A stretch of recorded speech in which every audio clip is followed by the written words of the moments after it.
Hey, so what's up? It's the Culture Detective here, investigating your favorite animes, and today I'm going to do a review on an anime released not too long ago, and that is Great Pretender.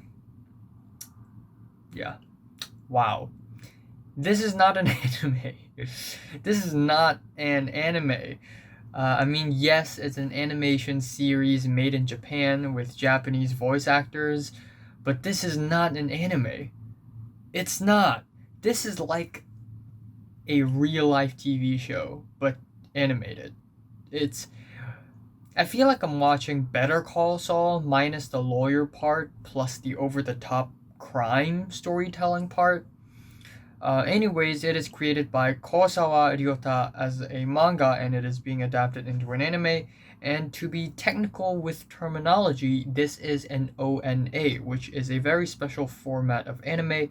ONA stands for Original Net Animation and it refers to an anime series that is released onto the internet and is released segment by segment. Like how a lot of the TV shows nowadays like to completely release one season at a time on Netflix. It's similar for ONAs, except it's like a quarter of a season at a time, or more like an arc at a time. I'm sorry, I'm really sleepy right now. But what's really special about Great Pretender is that it is nothing like any anime I've ever seen. I'm beginning to think that I should watch more normal animes before I watch this one, because this one is just so outside the anime genre. We don't have a straight edged, nice, innocent main character. We don't have over the top fantasy elements that makes the world completely different from the real world. We don't have cheesy anime dialogues and character sounds. It's surprising how grounded this anime feels. Also, the fact that animes usually don't touch topics like drug trafficking and prostitution and child trafficking as well. We got a lot of that in this one. It's literally a real life TV show that is R rated, just animated. The OP is a jazzy, fun track that looks like the opening sequence of Catch Me If You Can, and the ED is basically the Queen song Great Pretender. And the animation itself, the art style, is really fun, vibrant, and colorful. We have the first case. We have 4 cases in this season. I don't know if there's a season 2, but I hope there is because it's so freaking good. Anyways, the first case is Los Angeles connection, and we are immediately introduced to a small potato con man, Edamura, from Japan. He tries to scam a tourist, gets scammed back. And then he decided to work with a tourist whose name is Laurent and just went to LA and tried to con a criminal millionaire, a mafia boss called Eddie Casano. He just jumped from 0 to 1 million just like that, and it's actually a little jarring to see how the story just happens so easily without any build-up. We have more backstory in episode 2, which is nice. We also get some twists and turns, which is really cool. We met our waifu. In other words, Halle Berry in Die Another Day, basically, and she's not your average waifu because she's a sex-loving, pill-popping girl who the mafia boss really likes all the time, or at least in the first episodes, that's actually just a front. But she's also a con woman, and one of the most memorable lines so far is from her, basically calling Adamada a virgin and telling him to just go to his hotel room and jerk off. Actual animes rarely have lines like this.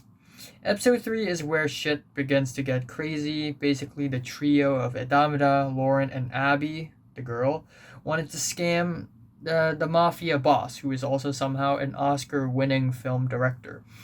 A Japanese drug called Sakura Magic, which is fake. And the boss wants that drug, thinking that it's real, but it's not.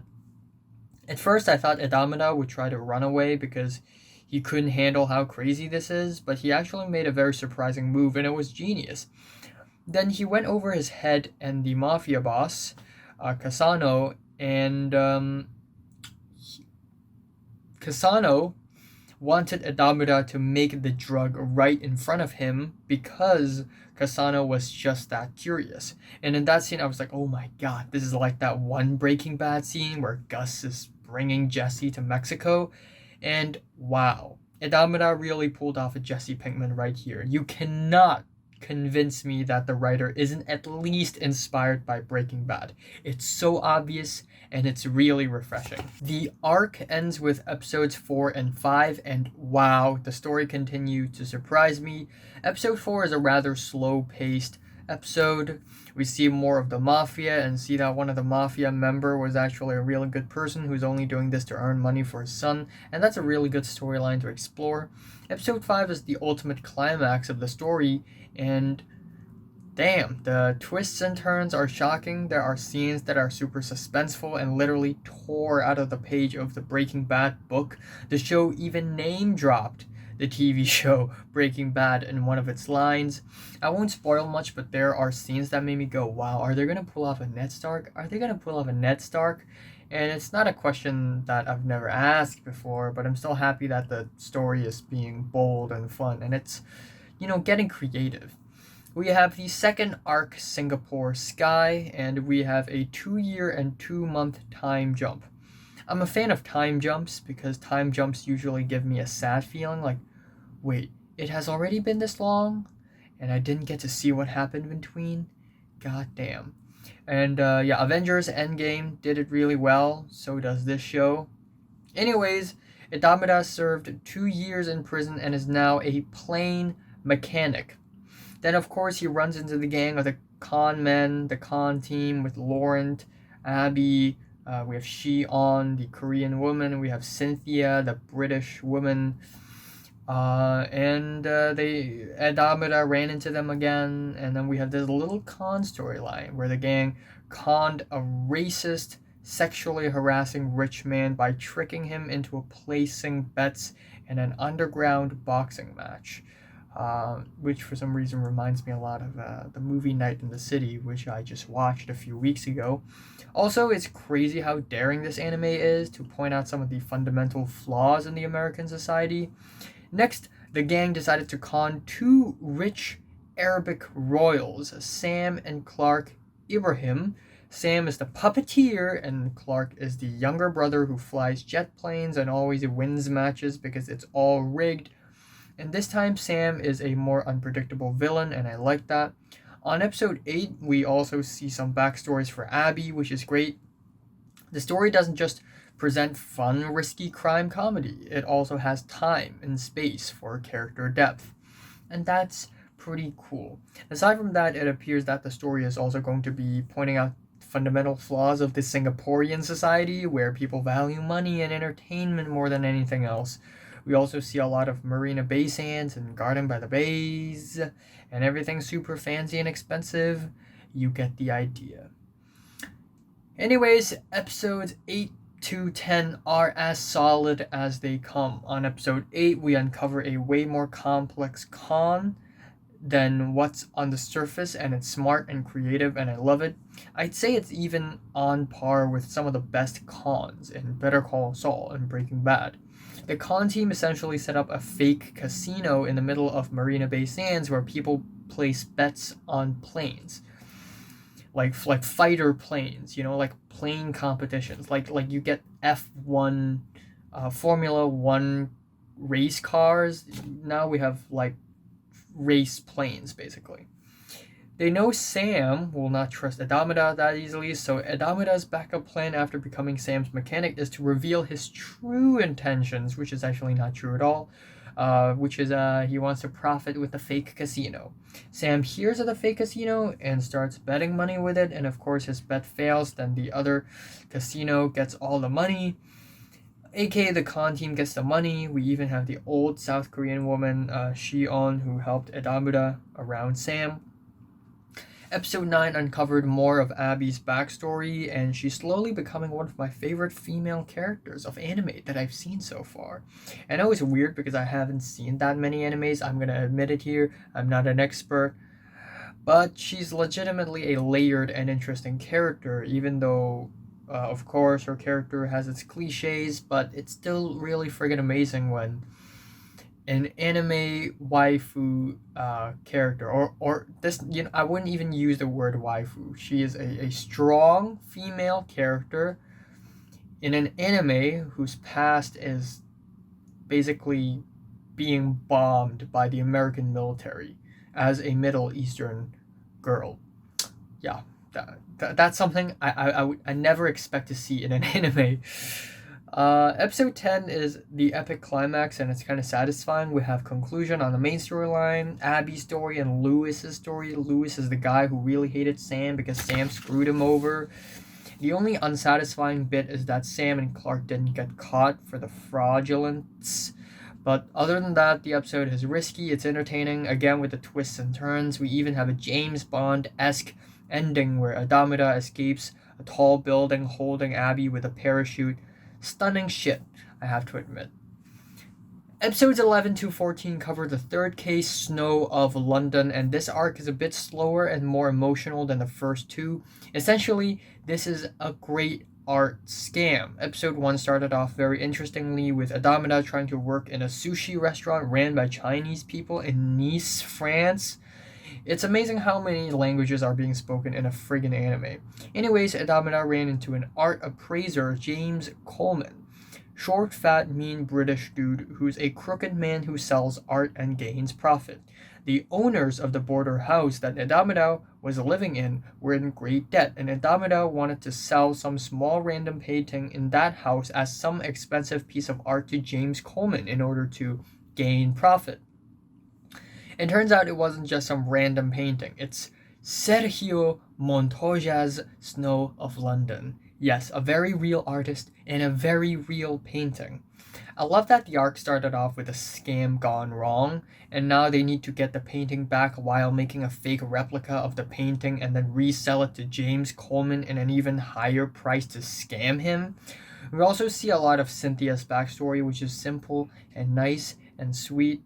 Episode 12 is just okay, still a lot of build up. We see that James Coleman is having an affair with this rich English lady, Farah, and how James Coleman wanted to force Farah to buy the paintings he owned, and Farah loved James Coleman, so she would do anything he says. Episodes 13 to 14 are the most climactic episodes in the arc. They're kind of slow, but they're still really well written, and again, I've never thought an anime would show the subculture of rich idiots going crazy over some paintings that actually don't worth that much. The auction montage is fantastic, and the final auction scene is amazing as well.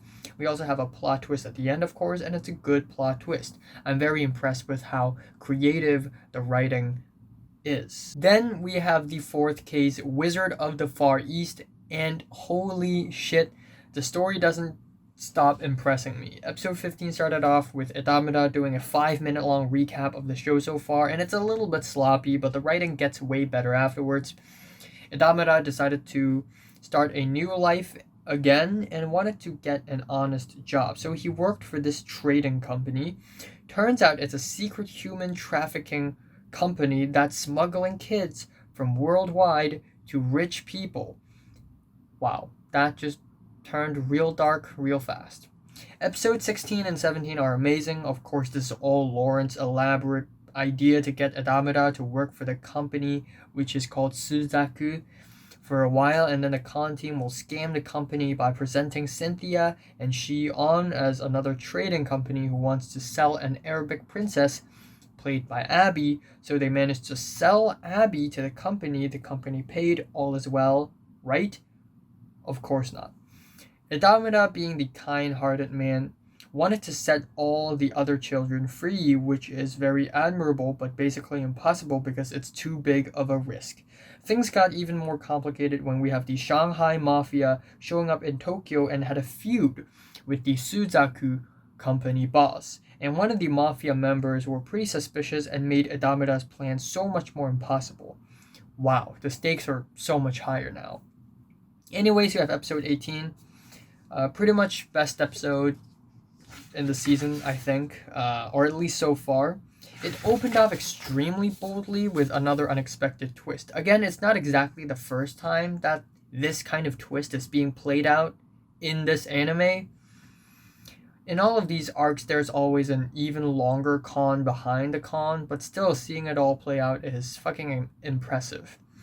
We also have a heartbreaking time jump and more shocking scenes as well. Seeing Adamada became the thing he swore not to become is also very heartbreaking, and it's amazing character development. The line between being a con man, disguising as a criminal, and simply being a criminal is being blurred. Episodes 19 to 20 completely cover the backstory of Laurent and also how the con team came to be.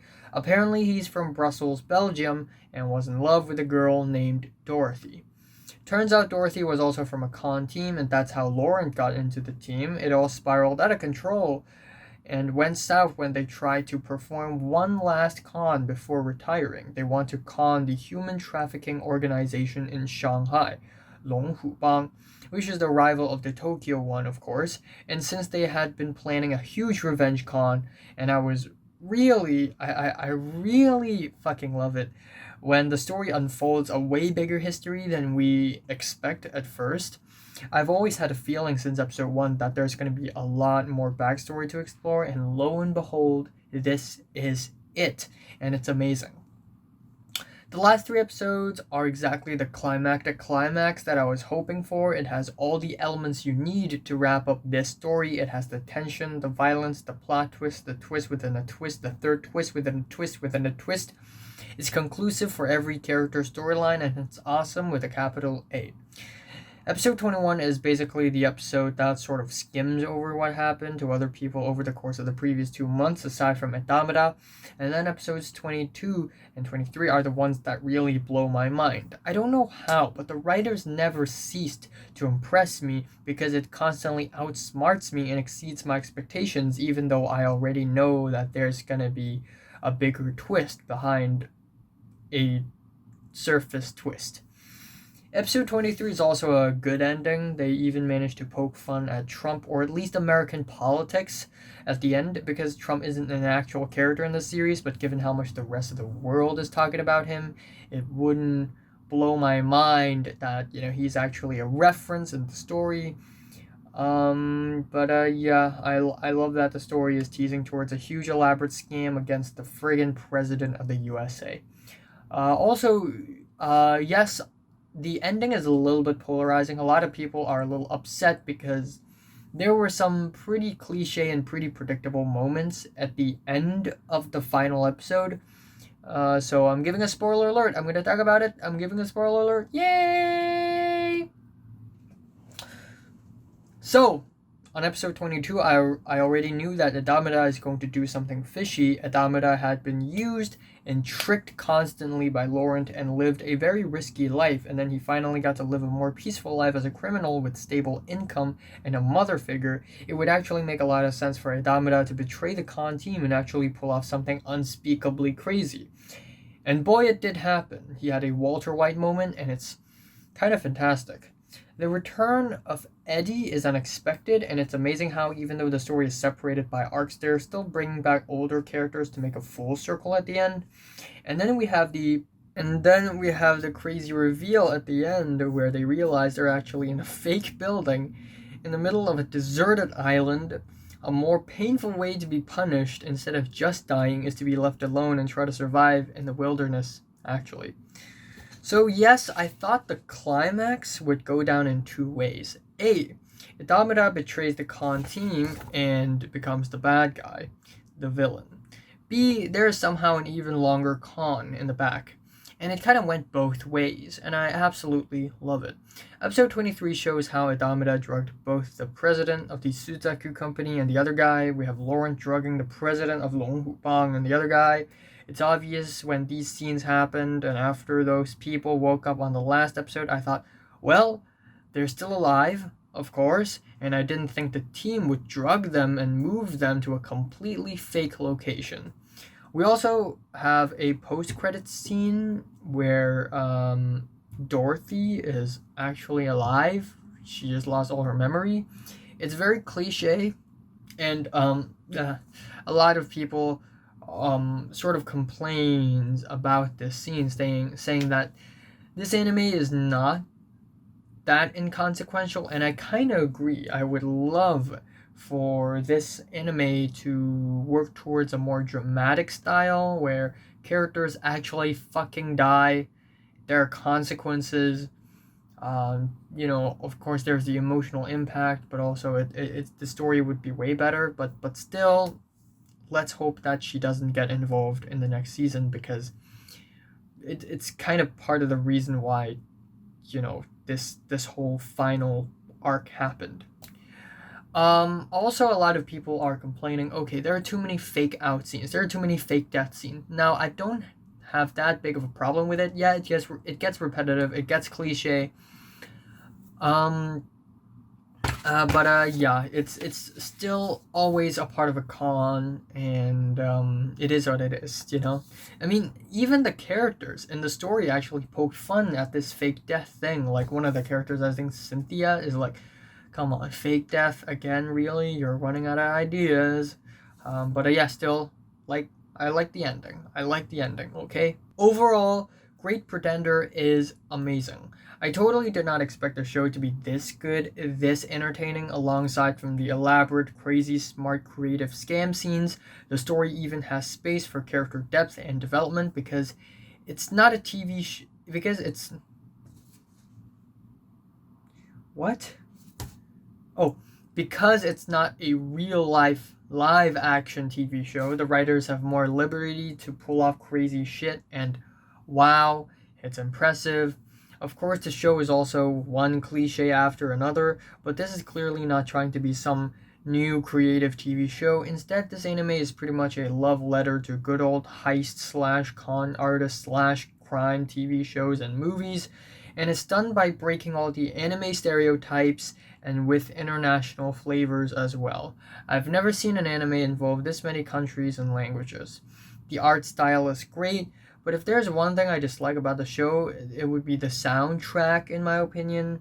Is the soundtrack to this anime only 15 minutes long? They always play the same track over and over and over again. The music definitely needs more effort, but other than that, this show completely exceeded my expectations. The voice acting is great as well. They managed to get voice actors who speak other languages fluently as well. The story is thrilling, fun, jam-packed with twists and turns. That's very creative, and the characters are actually likable and distinct as well. Abby is waifu material. I like her a lot. So, my favorite episode is episode 22, episode 22, that, or episode 18, and my least favorite, maybe episode 1.